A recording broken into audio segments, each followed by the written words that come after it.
source. So we are talking about 1600 because the source that we have from this mythology is mainly taken from the Homeric hymn to Demeter, which was written around the 700 to 600 BC, of course, by the hand of Homer.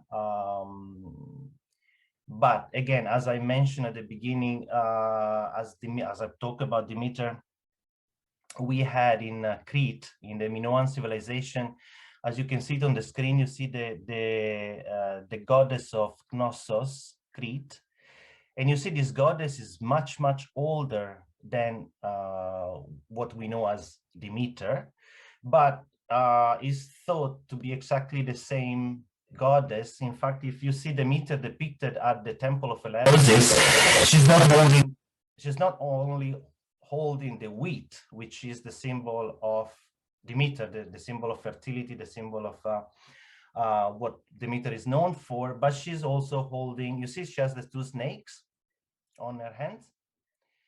And she again, I repeat, Demeter, she's really angry with Zeus. She said, I'm not going to step into the Olympus. I'm not going to go back with the gods anymore. I'm going to hang out with the humans and I'm going to stay on Earth. And then she roams the Earth and then she finally stops in the city of Eleusis.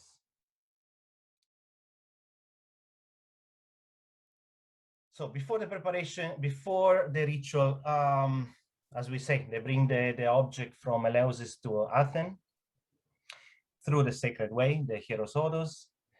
The day one. Now what I'm saying is like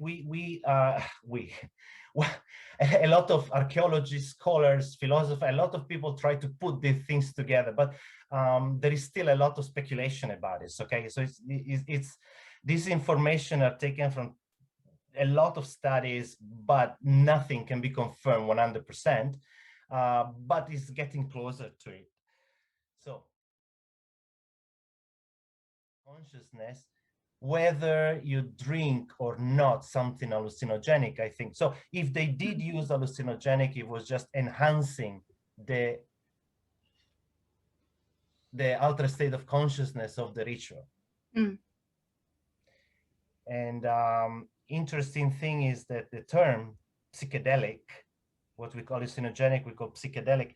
The term psychedelic is derived from two words. One is psyche, which is the soul, and the lom, which is to make visible. So it's interesting that the word psychedelic actually means to reveal your mind.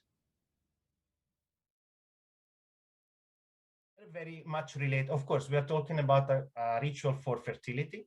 We are talking about a ritual for here we go into pure sex magic. So basically, the hierogamos is producing a child. In magic, we would call it the magical child. In this case, we call it like a fertility. It's a fertility, not a wish, but it's like a fertility blessing. So they were having a union in order to bless the fertility. And this is exactly what's happening in sex magic too. But instead of doing for fertility, you do it for your own will or your own magical purpose. Okay.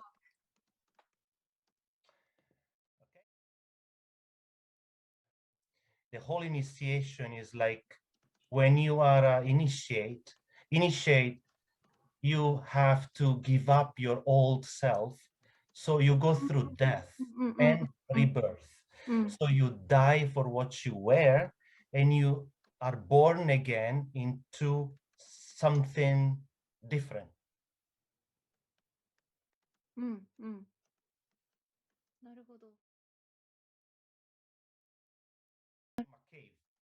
Cave is, by definition, is not underground, is not above the ground. So she's already liminal in the cave. And she appears twice. She appears at the beginning when Demeter loses the daughter, and she comes back again at the end when they reunite. So again, she has a role of mediation, of a mediator between gods. And that's pretty much a lot. I mean, there's a lot of explanation in this sentence. I came out of the mystery hall feeling like a stranger to myself. Well, it says it all.